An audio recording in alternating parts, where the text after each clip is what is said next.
Welcome to What Was He Thinking? My name is A.B. Bracewell. Today I'm going to be your personal tour guide through a man's psyche. Take this journey as we explore why a man thinks the way he thinks, why a man acts the way he acts,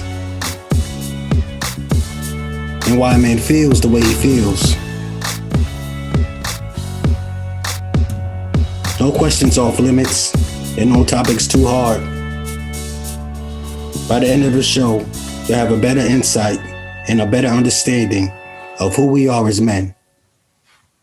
This season on What Was He Thinking? We're going to be talking about sex. And not any old regular type of sex. We're going to be focusing on the sexual education of Black men in America.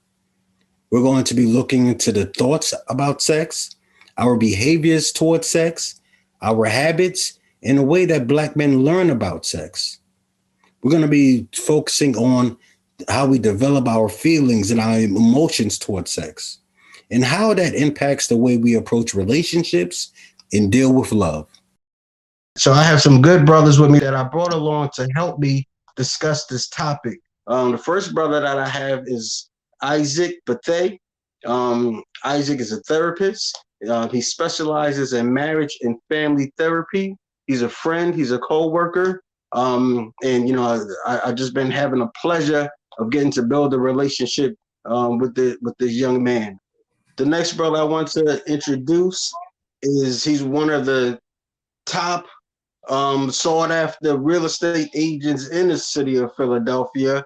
He's selling properties all over the place. It's so hard to catch up with this guy. Every time I try to reach out to him, he has another showing, another sale. Another good friend of mine that I've been having the pleasure to get to know over the past couple of years. And we actually used to do a event together about relationships here in the Philadelphia area. Mr. Damiens Roberts, welcome. And my next brother, he probably needs no introduction. You might have seen his show, My Brother, My Brother.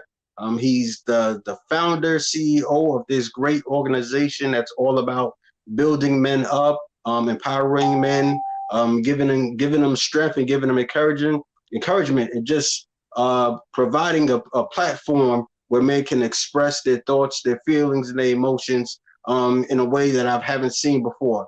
Please welcome my brother, Maurice Rush. Okay, so we're just going to jump right into it. We're not going to beat around the bush. We got a lot of questions to cover, a lot of information to share. The first question I have for you guys is, where did you learn about sex? Where did you learn about sex? Isaac? So I think my first exposure to sex was on the internet. Porn, I guess I would have to say. Just probably doing some homework or schoolwork or just surfing the internet for something probably innocent. Pop up came up. I followed, hold down the hole, and saw some videos. Probably was around 12 or so. Okay. Damien, what about you? The same question. Where was your first exposure? Where did you learn about it? Oh, The first exposure that I remember was when my parents were separated. My parents were married. They were separated at one point. They got back together, and then eventually they got a divorce. But the separation happened when I was about, I don't know, probably about 5 or 6 years old. And I think that it was the 70s, and so my mom, I think, was really trying to be progressive as far as, sex and sexuality was concerned. She wanted us to actually know, what was involved with sex and all this. So I remember there was this book, and it had, information about the body parts and sex and sexual positions and different things like that. And I think she just wanted it to grow up as a natural part of, what we did and what we thought and all that. But I remember looking at this book and I was very excited about it. So that was the first. Uh, uh, it was right around that time. The other thing that happened was while my parents were separated, there was this woman who, while I spent time with my dad was a military officer. And so he would, and he was in charge of a particular, like a paramilitary type center. And I went there and, we slept in different rooms. And then the next morning, I went very early to, go see my dad. And I just walked in and here he was with this woman, and so I walked in on him and this woman sexually, engaged with each other, and I think that was the first time that I was physically exposed to, to sex, so and then of course afterwards, after my parents got back together, then from time to time I might see Playboy magazines around hidden away somewhere, stuff like that. But those were my first exposures to sex and sexuality. Okay, so you walked in with your dad, the same thing you was looking in those books. You saw it live and in color. There you go. There you go. All right, I appreciate that. And we never talked about it or anything. It just was. I just knew I shouldn't tell my mom about it.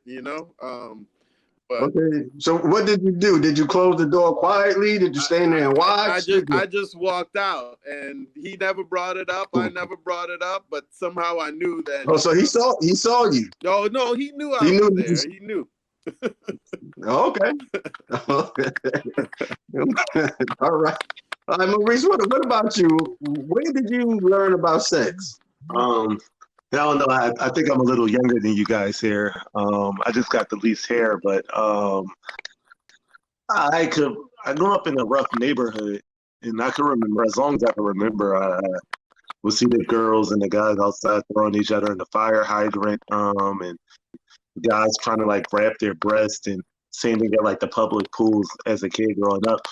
But my first exposure, I could think, was being a kid and playing catch girl, get girl, which is basically like some blend of hide and go seek and tag, where when you caught a lady, you kind of like try hump them for a little bit and then let her go and run off again. I can remember that for as far back 5, 6, 7, 8 years old. Then we were playing that. Oh man, you was really 5 years old, drive humping. And Maurice been dry humping ever since. And I remember a little bit older, probably around like late elementary school, early middle school. You would play this game called House, and the house was kind of weird too, where like you would be with a young lady and she would be like the wife and you would be the husband, and in essence it was the same thing. Like basically you guys would sneak off somewhere and kind of dry hump. That's probably my first exposure to sex that I could think of. And then kind of like what Isaac said, the internet started getting a little more prevalent when I was in like middle school, and stumbling across different porn websites, or there's a newsstand in particular that sold me and my friends a dirty magazine I used to keep in between my mattress.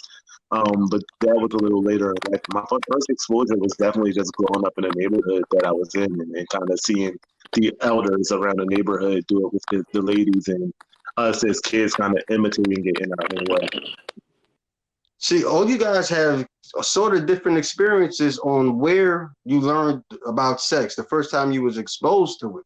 Now, given that, my next question is, with that experience of learning it through porn, or learning it with your mom being very intentional with giving you books to educate yourself, or learning it through games that you guys played in the neighborhood, what did you learn about sex? We talked about where you learned it. So what did you learn through that experience?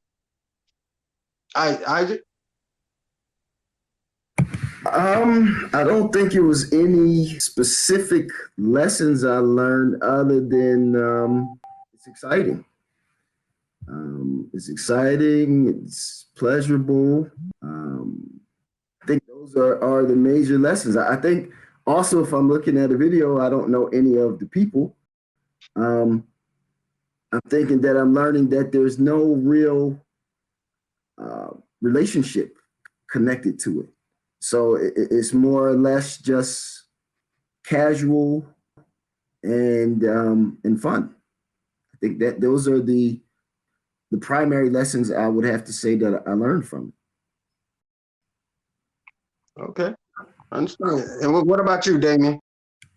I noticed that was that all my dad is very dark, right?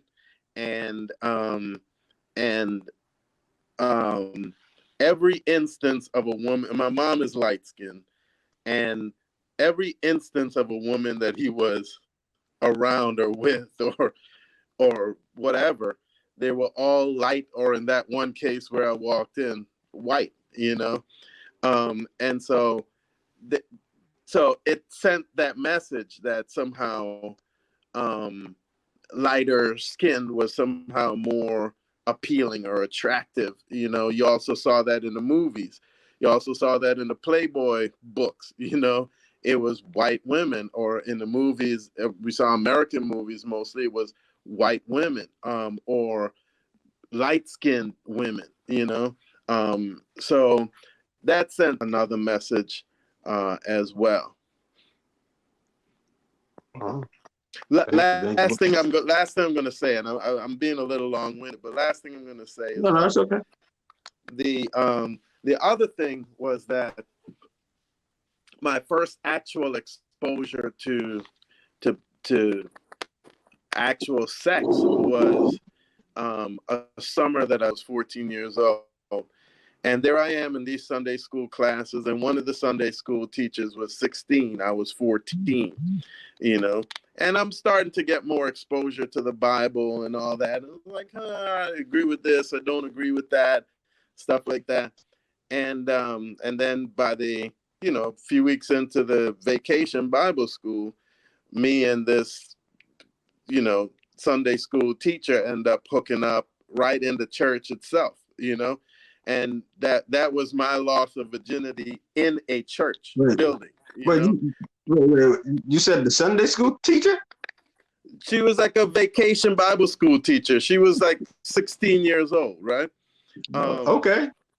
And so it just sent a message about, look, I wasn't a Christian. I didn't believe in God. I wasn't trying to pursue any relationship with God, but she was, and she was teaching something, but living in a different way. And so for me, there was a juxtaposition between what the church and the Bible and all that was supposed to be saying, and the different behavior that was being expressed on the other hand, and they were two different things, right? And so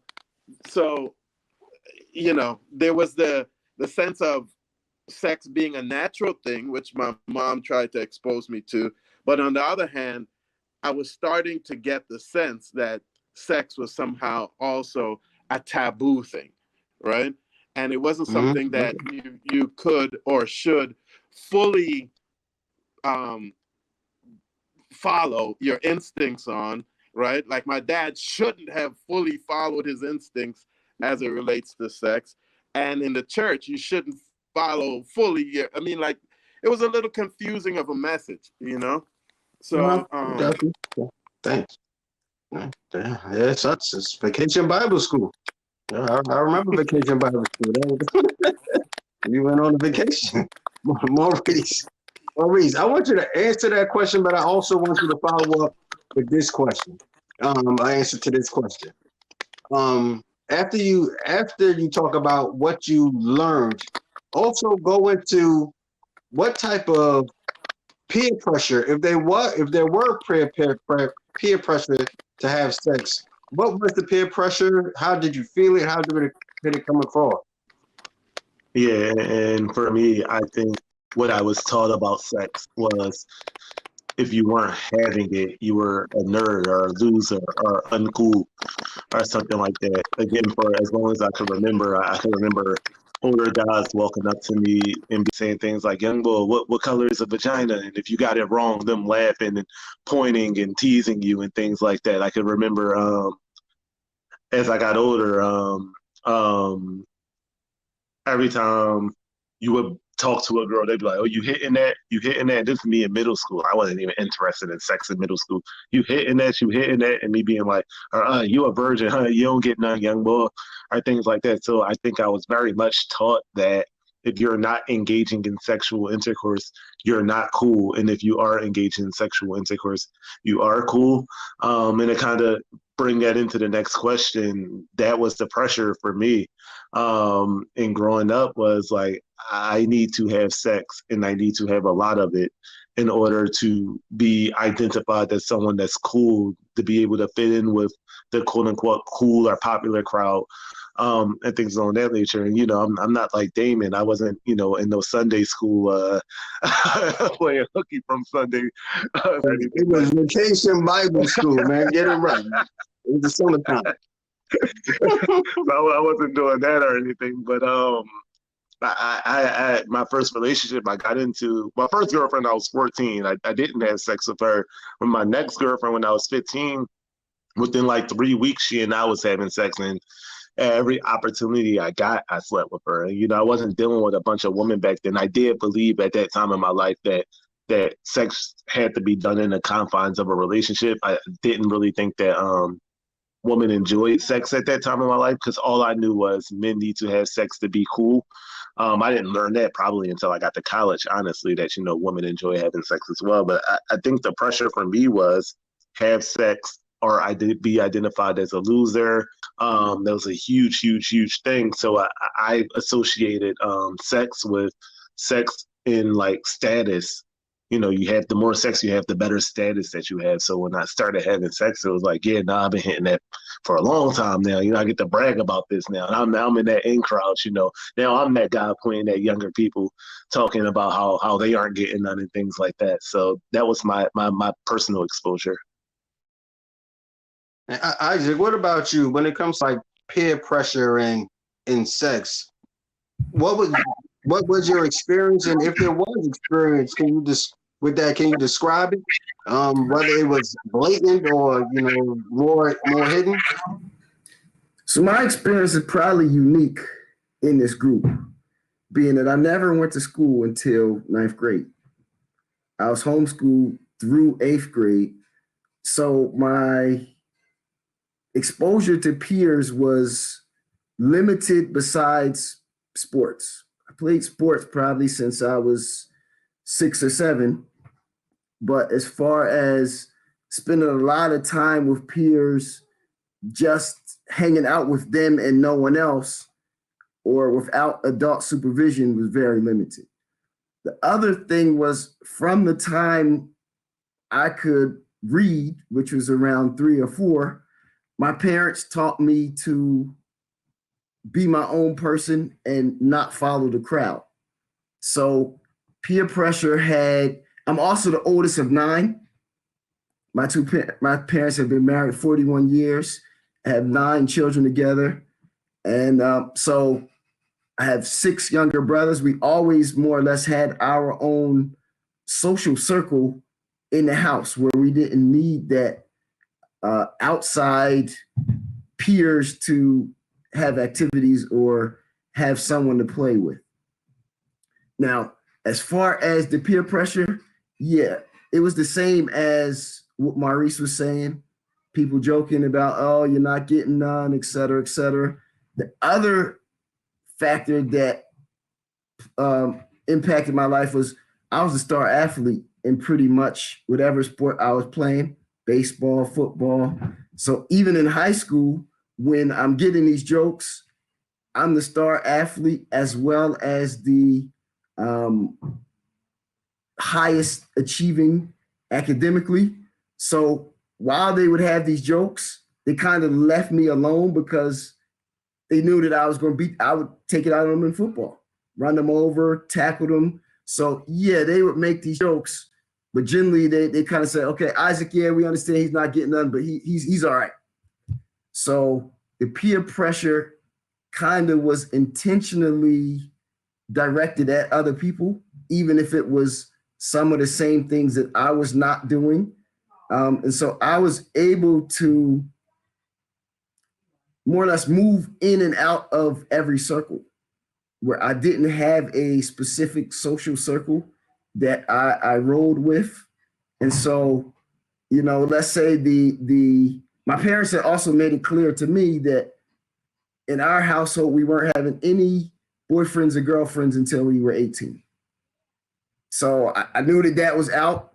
My mom didn't work. So it wasn't like I was going to come home and, you know, there'd be a open house to have company over. I also knew that I wasn't just going to be able to hang out. You know, as soon as school ended, I had to come right in, check in. You know, now most of the time I was practicing the sport, and so I would school end at 3, practice starts at 3:30, ends at 5:30. But I still had to come directly home after practice, and it wasn't like, okay, I'm checking in. Okay, mom, I'm going out. It'd be okay. Where are you going? With who and for how long? And so that restrictions on peer pressure affected me as much. Now I definitely received the message that if you aren't having sex or messing with girls, you're uncool. But due to other accomplishments, I was kind of allowed to navigate all of the social circles without that same stigma of you're not cool enough to hang with us. It's so interesting how everybody experience is kind of different when it comes to that. And when it comes to young men and sex, do you think boys or do you think young men, is it often seen as a time to perform? Do you see it as an expression of emotions? Do you think that they feel like it's a way to build intimacy, or is it just a way to satisfy their horniness? And I'm just asking to think in general with like what what black men are taught about sex, and how a lot of us might approach it when we're young. For younger kids, I don't think it's really performance based. I think it's more, I'm horny, I don't want to get teased. For adults like ourselves, I would say that it's more about an expression of emotion, more of a form of intimacy. And in some cases, a time to put on a performance, but it depends on who that woman is that you're sleeping with, right? So, if it's your wife, you're probably going to be more inclined to use it as intimacy to show emotion and, you know, to put on a performance. If it's just some random woman that you having the urge with, it could be times where it's just a time to satisfy your horniness. I do think it varies, you know, from situation to situation. Okay. Yeah, I agree. I agree. Isaac, Isaac, you can answer that same question if you want, but I also have another question for you. Now, with all that we spoke about, and with like the sexual education of black men, how do you think that influences the way we approach relationships and see women? So I guess my answer would be a combination of answering both questions. So I think that from my personal experience and the experience of my social circle, the majority of the purpose or our focus in sexual experience was for our own pleasure, which is more or less to scratch an itch, more or less, release horniness. The intimacy part didn't cross our minds until later in life, probably late 20s to early 30s. I think that to transition from a mindset of scratching an itch or getting some sort of pleasure for one's own self, then we would need to coach or teach the younger generation that it's a lot more significant than just seeking some sort of personal gratification or fulfillment. And I think that that is a message that we often don't pass down, because I think that